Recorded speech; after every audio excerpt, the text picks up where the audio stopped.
ನನ್ನೆಲ್ಲ ಪ್ರೀತಿಯ ವೀಕ್ಷಕರೇ ನಮಸ್ಕಾರಗಳು. ನಾಡಿನ ಜನತೆಗೆ ಗೌರಿ ಗಣೇಶ ಹಬ್ಬದ ಆರ್ಥಿಕ ಶುಭಾಶಯಗಳು.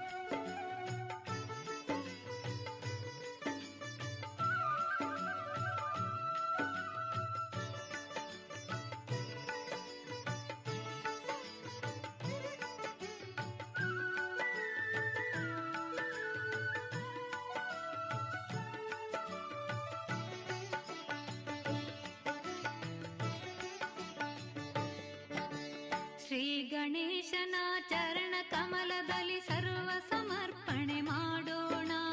ವಿಘ್ನಗಳೆಲ್ಲ ನೀಗಿಸುವಂತ ಭಕ್ತ ಪ್ರೇಮಿಗೆ ನಮಿಸೋಣ.